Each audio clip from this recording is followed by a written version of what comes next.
$1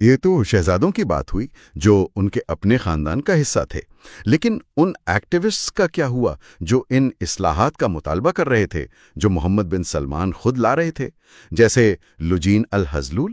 یہ اس کہانی کا سب سے بڑا تضاد ہے۔ لجین الحزلول جو خواتین کے ڈرائیونگ کے حق کے لیے مہم چلا رہی تھیں، انہیں 2018 میں دوبارہ گرفتار کر لیا گیا۔ ان پر نہ صرف تشدد کیا گیا بلکہ سعود القحطانی جو محمد بن سلمان کے دائیں ہاتھ سمجھے جاتے تھے نے خود انہیں ریپ اور قتل کی دھمکیاں دیں۔ یہاں سب سے حیران کن بات یہی ہے، ایک طرف وہ خود خواتین کو ڈرائیونگ کی اجازت دے رہے ہیں اور دوسری طرف اسی چیز کا مطالبہ کرنے والوں کو جیل میں ڈال رہے ہیں۔ اس کے پیچھے کیا منطق ہے؟ اس کے پیچھے منطق ہے ایبسولوٹ کنٹرول کی۔ پیغام یہ تھا کہ تبدیلی آئے گی لیکن یہ میری طرف سے ایک تحفے کے طور پر آئے گی، عوام کے مطالبے پر نہیں۔ اچھا، مطلب وہ یہ تاثر نہیں دینا چاہتے تھے کہ احتجاج سے کچھ حاصل کیا جا سکتا ہے۔ بالکل، اصل مقصد آل سعود کی حکومت کو ہر حال میں مضبوط اور قائم رکھنا تھا۔ واپس امریکہ کے دورے پر آتے ہیں۔ وائٹ ہاؤس میں ایک بہت عجیب لمحہ تھا جب ڈونلڈ ٹرمپ نے ایک پوسٹر دکھایا۔ جی، ہتھیاروں کی تفصیلات والا۔ ہاں، اور ٹرمپ نے کہا یہ تو آپ کے لیے معمولی رقم ہے، یعنی پینٹس فار یو۔ اس بات پر محمد بن سلمان کو بہت غصہ آیا۔ وہ خود کو ایک انویسٹر کے طور پر پیش کر رہے تھے اور امریکیوں نے صرف ایک گاہک کے طور پر دیکھ رہے تھے۔ اور اسی لیے یہ دورہ ایک طرح سے ناکام بھی رہا ہے نا؟ جی، وہ امریکہ سے بڑی سرمایہ کاری حاصل کرنے گئے تھے لیکن آخر میں انہیں خود $20 ارب کی سعودی سرمایہ کاری کا وعدہ کرنا پڑا۔ تو مین آف دا ایئر کا امیج تھا لیکن اس کی قیمت بہت زیادہ تھی۔ تو یہ کیئرفلی کرافٹڈ امیج تھا، لیکن پھر اکتوبر 2018 میں استنبول میں ایک ایسا واقعہ پیش آیا جس نے اس امیج کو چکنا چور کر دیا اور ایک بہت ہی تاریک پہلو کو سامنے لایا۔ کتاب اس باب کو کولڈ بلڈ کہتی ہے۔ یہ جمال خاشقجی کے قتل کی کہانی ہے، اور خاشقجی کوئی عام ناقد نہیں تھے، وہ شاہی خاندان کے اندر کے آدمی تھے، ایک انسائیڈر۔ اس لیے وہ زیادہ خطرناک سمجھے جاتے تھے۔ بالکل، وہ واشنگٹن پوسٹ میں کالم لکھتے تھے اور democracy for the Arab world now یعنی ڈان نامی ایک تنظیم بھی بنا رہے تھے جو آل سعود کے لیے ناقابل قبول تھی۔ ان کی کہانی میں ایک انسانی پہلو بھی ہے۔ وہ اپنی منگیتر خدیجہ چنگیز کے ساتھ ایک نئی زندگی شروع کرنے والے تھے۔ انہیں صرف اپنی طلاق کے کاغذات کے لیے سعودی قونصل خانے جانا تھا۔ انہوں نے احتیاطاً اپنے دونوں فون خدیجہ کو دے دیے اور کہا کہ اگر وہ باہر نہ آئیں تو ان کے دوست کو فون کریں۔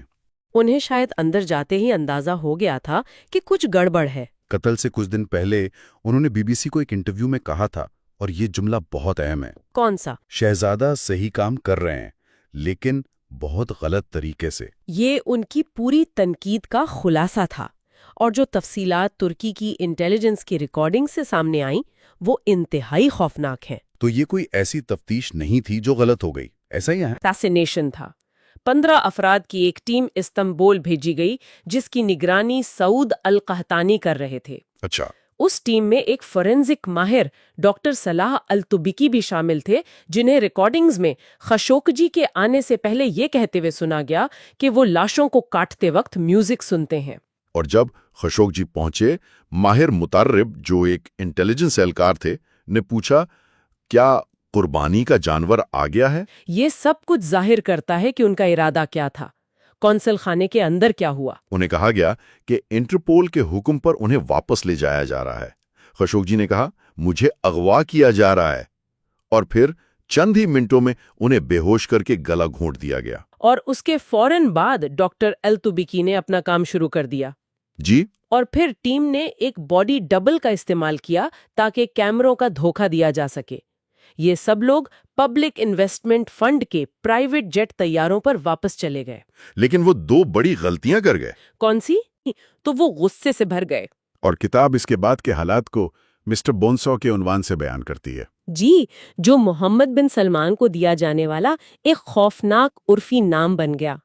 ایڈوان نے اسے ایک جیو پولیٹیکل چیس گیم کے طور پر استعمال کیا۔ مطلب انہوں نے تفصیلات آہستہ آہستہ میڈیا کو لیک کرنا شروع کر دیں۔ بالکل، بون سو یعنی ہڈی کاٹنے والی آری کی کہانی، قربانی کا جانور جیسے الفاظ، اس سے سعودی عرب پر بہت زیادہ دباؤ پڑا۔ اور سعودی عرب کا بیانیہ ہر روز بدل رہا تھا۔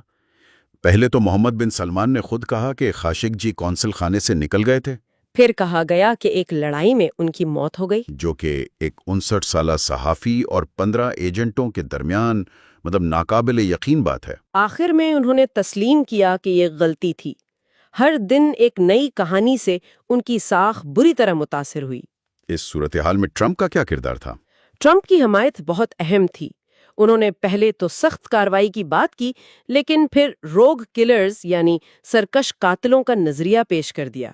جس سے محمد بن سلمان کو ایک طرح کا سیاسی کور مل گیا۔ جی، اور اس سب کے بیچ میں ریاض میں داووز ان دی ڈیزرٹ کانفرنس ہو رہی تھی جو بری طرح ناکام ہوئی۔ بڑے بڑے ناموں نے شرکت سے انکار کر دیا۔ ظاہری طور پر تو ایسا ہی تھا، لیکن پردے کے پیچھے بہت سے مغربی کاروباری لوگ اپنے تعلقات برقرار رکھنا چاہتے تھے۔ اچھا، جنہوں نے عوامی طور پر کانفرنس کا بائیکاٹ کیا، وہ بھی پی آئی ایف کے سربراہ کے گھر پر ایک نجی ڈنر میں شریک ہوئے۔ کتاب میں ایک امریکی سرمایہ کار کا ایک بہت ہی خوفناک قول ہے۔ کیا؟ خاشقجی جی کی کوئی اہمیت نہیں، ایک شخص کی جان کی کوئی قیمت نہیں جب تک وہ محمد بن سلمان نہ ہو۔ قتل کا حکم دیا تھا۔ شاید یہ ایک محتاط زبان ہے، لیکن انٹیلیجنس کی دنیا میں اس کا مطلب ہے کہ وہ کافی حد تک یقینی ہے، اور اقوام متحدہ کی تفتیش کار نے اسے ایک منصوبہ بند قتل قرار دیا۔ تو اس بڑے بین الاقوامی اسکینڈل کے باوجود کتاب کا اگلا حصہ بتاتا ہے کہ محمد بن سلمان نہ صرف بچ گئے بلکہ مزید مضبوط ہوئے۔ اس باب کا عنوان ہے انسٹاپیبل۔ بالکل، خاشقجی کے قتل کے صرف 2 ماہ بعد ریاض میں فارمولا ای ریس کا انعقاد کیا گیا۔ ایک شاندار تقریب، جی، جس کا مقصد دنیا کو یہ دکھانا تھا کہ سعودی عرب الگ تھلگ نہیں ہوا اور بزنس ایز یوزول ہے۔ تو یہ ایک طرح کا پی آر ریسیٹ تھا۔ صحیح، ان کا خیال تھا کہ محمد بن سلمان اگلے 50 سال تک حکومت کریں گے، اور خاشقجی کا قتل ان کے کیریئر میں صرف ایک چھوٹا سا واقعہ بن کر رہ جائے گا۔ اس کے بعد ان کا ایک اور بڑا منصوبہ سامنے آیا، ارامکو کا IPO۔ جی، دنیا کی سب سے بڑی تیل کمپنی کے حصے عوام کو فروخت کیے گئے۔ عالمی سطح پر لسٹنگ کا منصوبہ تو کامیاب نہیں ہوا، لیکن انہوں نے اسے سعودی اسٹاک ایکسچینج پر ہی لسٹ کیا، اور یہ تاریخ کا سب سے بڑا IPO ثابت ہوا۔ بالکل، جس سے $25.6 بلین اکٹھے ہوئے۔ یہ ان کے عزم کو ظاہر کرتا ہے۔ لیکن پھر سپٹمبر 2019 میں ایک بہت بڑا بحران آیا، ابقیق تیل کی تنصیب پر حملہ۔ اس حملے نے سعودی دفاعی نظام کی کمزوری کو پوری دنیا کے سامنے عیاں کر دیا۔ لیکن اس سے بھی بڑا دھچکا امریکہ کا رد عمل تھا۔ کیا رد عمل تھا؟ 70 سالوں سے یہ معاہدہ تھا کہ سعودی عرب تیل فراہم کرے گا اور امریکہ اس کی حفاظت کرے گا۔ صحیح، لیکن امریکہ اب شیل آئل کی وجہ سے سعودی تیل پر انحصار نہیں کرتا۔ ٹرمپ کا رد عمل خالصتاً کاروباری تھا۔ یہ حملہ سعودی عرب پر تھا، ہم پر نہیں۔ یہ تو سعودی عرب کے لیے ایک گیم چینجر رہا ہوگا، یہ احساس کہ وہ اپنے سب سے بڑے اتحادی پر بھروسہ نہیں کر سکتے۔ یقیناً یہ ایک بہت بڑا جھٹکا تھا۔ اس نے محمد بن سلمان کو یہ احساس دلایا کہ انہیں اپنی حفاظت کے لیے خود ہی کچھ کرنا ہوگا۔ اس سب کے باوجود وہ رکے نہیں۔ نہیں، بالکل نہیں۔ اکتوبر 2019 میں انہوں نے ریڈ سی ویک کا انعقاد کیا، جہاں دنیا کے امیر ترین لوگوں کو اپنی سپر یاٹ پر جمع کر کے نیوم جیسے منصوبوں کے لیے سرمایہ کاری کی دعوت دی۔ اور کتاب کے مطابق یہاں بھی وہی کہانی دہرائی گئی۔ سرمایہ کار سعودی عرب میں سرمایہ کاری کا دکھاوا کر رہے تھے، لیکن اصل میں وہ سعودی پیسہ اپنے فنڈز کے لیے مانگ رہے تھے۔ یہی وہ چیز ہے جو محمد بن سلمان کو ناقابل تسخیر یعنی انسٹاپیبل بناتی ہے۔ ان کا پیسہ عالمی معیشت میں اس قدر گھل مل چکا ہے کہ انہیں نظر انداز کرنا بہت مشکل ہے۔ اور اب ہم کتاب کے آخری حصے میں آتے ہیں، جس کا عنوان ہے ڈیسائسو اسٹارم۔ یہ 2020 کے آغاز کی بات ہے، جب دنیا کورونا وائرس کا سامنا کر رہی ہے۔ جی، لیکن محمد بن سلمان تیل کی کم قیمتوں اور خاندان کے اندرونی معاملات سے نمٹ رہے تھے۔ انہیں اپنے ویژن 2030 کے منصوبوں کے لیے پیسوں کی سخت ضرورت تھی۔ اور روس کے ساتھ تیل کی پیداوار کم کرنے کا معاہدہ بھی ٹوٹ گیا۔ ایسے میں محمد بن سلمان نے ایک بہت ہی جرأت مندانہ اور خطرناک فیصلہ کیا۔ انہوں نے تیل کی پیداوار بڑھا کر مارکیٹ کو تیل سے بھر دیا، جس سے قیمتیں مزید گر گئیں۔ لیکن یہ تو الٹا کام لگتا ہے۔ قیمتیں پہلے ہی کم ہیں اور آپ پیداوار بڑھا رہے ہیں۔ اس کے پیچھے کیا حکمت عملی تھی؟ یہ ایک عالمی گیم آف چکن تھی۔ محمد بن سلمان یہ شرط لگا رہے تھے کہ سعودی عرب، جس کے پاس بہت بڑے ذخائر ہیں، وہ اس قیمت کی جنگ کو روس اور امریکی شیل پروڈیوسر سے زیادہ دیر تک برداشت کر سکتا ہے۔ وہ انہیں مارکیٹ سے باہر نکالنے کی کوشش کر رہے تھے۔ بالکل، اور ایک کلاسک محمد بن سلمان انداز میں جس دن انہوں نے یہ عالمی تیل کی جنگ شروع کی، اسی دن انہوں نے گھر میں بھی ایک بڑا قدم اٹھایا۔ کیا کیا انہوں نے؟ اسی دن انہوں نے اپنے کزن اور سابق ولی عہد محمد بن نائف اور اپنے چچا شہزادہ احمد کو بھی گرفتار کروا دیا۔ ان پر غداری کا الزام لگایا گیا۔ حالانکہ وہ اس وقت کوئی حقیقی خطرہ نہیں تھے۔ یہ ایک ہی وقت میں دو محاذوں پر ایک بڑا خطرناک فیصلہ تھا، جس کا مقصد ہر حال میں اپنی پوزیشن کو مضبوط کرنا تھا۔ کتاب کا اختتام اس بات پر ہوتا ہے کہ کرونا کی وبا نے ان کے 2020 کے بہت سے منصوبوں پر پانی پھیر دیا۔ جی، لیکن اس وبا نے دنیا بھر میں آمرانہ رہنماؤں کو مزید مضبوط ہونے کا موقع بھی فراہم کیا، اور محمد بن سلمان اس نئے دور میں بالکل فٹ بیٹھتے ہیں۔ تو کہانی ابھی ختم نہیں ہوئی؟ بالکل نہیں۔ کتاب کا اختتام اس تصویر پر ہوتا ہے کہ وہ نیوم میں اپنے محل میں مستقبل کی منصوبہ بندی کر رہے ہیں۔ ان کی ٹیم انہیں کہتی ہے کہ ان کی میراث کا فیصلہ آنے والی دہائیوں میں ہوگا۔ وہ ابھی بادشاہ بھی نہیں بنے۔ تو خلاصہ یہ ہے کہ یہ کتاب ایک ایسے حکمران کی تصویر پیش کرتی ہے جو بے وقت ایک مصلح بھی ہے اور ایک آمر بھی۔ جی، اس کتاب کا مرکزی خیال یہی دوہراپن ہے، یہ ڈیویلٹی۔ ایک طرف سنیما گھر، کانسرٹس، خواتین کو ڈرائیونگ کی اجازت جیسی سماجی اصلاحات ہیں، اور دوسری طرف انہی اصلاحات کا مطالبہ کرنے والے کارکنوں کی قید، خاشقجی کا قتل اور رٹس کارلٹن میں ہونے والی کارروائی۔ یہ سب کچھ ان کی شرائط پر ہونے والی اصلاحات ہیں، جن کا حتمی مقصد جمہوریت لانا نہیں، بلکہ آل ساؤتھ کی حکومت کو اگلی نسل کے لیے محفوظ بنانا ہے۔ آخر میں سننے والوں کے لیے ایک سوچ چھوڑ جاتے ہیں۔ کتاب کا اختتام محمد بن سلمان کے 50 سالہ ویژن پر ہوتا ہے۔